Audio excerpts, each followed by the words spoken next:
নমস্কাৰ, মই কৰবীয়ে মোৰ অন্য এটি ভিডিঅ'লৈ আপোনালোকক পুনৰবাৰ স্বাগতম জনাইছোঁ। ভিডিঅ'টো একেবাৰে ঘৰৰ পিছপিনৰ পাচলি বাৰীৰ পৰা আৰম্ভ কৰিছোঁ। এয়া চাওকচোন, সকলো পিনে পানী পানী হৈ গৈছে। মা ছিঙি আছে ৰঙালাওৰ আগ। আজি ভাবিছোঁ ৰঙালাওৰ আগেৰে কঁঠালৰ গুটি দি পেলাই খাৰ বনাই খাম। চৰাইবিলাকে ইমান ধুনীয়াকৈ মাতিছে, সেয়ে ভাবিলোঁ আপোনালোককো অকণমান শুনাই দিওঁ।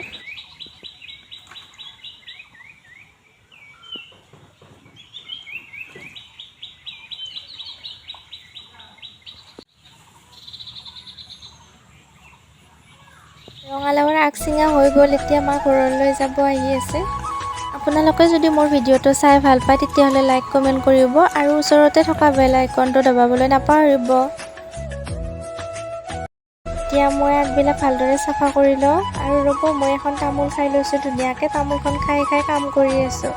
আজি যে ইমান গৰম দিছিলে নহয়, আপোনালোকৰ ফালে গৰম কেনেকুৱা জনাবচোন। সকলোখিনি ভালদৰে চাফা কৰি লৈ মই এতিয়া ধুই লৈ আহিলোঁ। এয়া মা শাকখিনি ভালদৰে কাটি আছে আৰু আনফালে মই কঁঠালৰ গুটি কেইটামান চেলাই লৈছিলোঁ। এয়া চাওকচোন, সকলোখিনি যা যোগাৰ কৰি পেলাই এতিয়া বনোৱা ষ্টাৰ্ট কৰোঁ আহক। এই গৰম হোৱাত ইয়াতে মিঠাতেল দি পেলাই মই পিঁয়াজখিনি ভালদৰে ৰংচঙাকৈ ভাজি ল'ম। লাওৰ আগ আৰু কঁঠালৰ গুটিখিনি কেৰাহীত দি দিলোঁ। অকণমান টাইম ভালদৰে লৰাই দিম।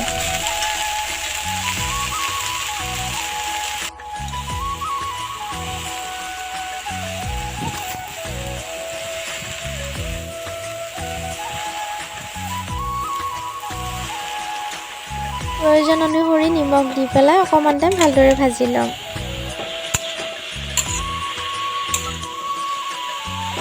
এতিয়া অকণমান বেকিং ছ'ডা দি দিলোঁ।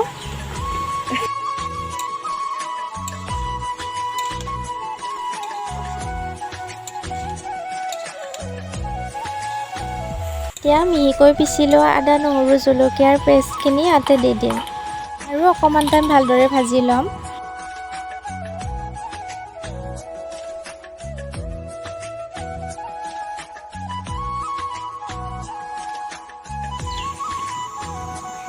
এতিয়া প্ৰয়োজন অনুসৰি পানী দি দিলোঁ আৰু ঢাকনি লগাই দিম যাতে ভালদৰে সিজি যায়। যিসকলে বনাই খাইছে তেওঁলোকেতো জানেই কেনেকুৱা সোৱাদ লগা হয়। যিসকলে বনাই খোৱা নাই তেওঁলোকে এবাৰ ট্ৰাই কৰি চাব। এয়া ৰঙালাওৰ আগৰ খাৰ ৰেডি হৈ গ'ল। খাবলৈ বহুতেই টেষ্টি হৈছিলে।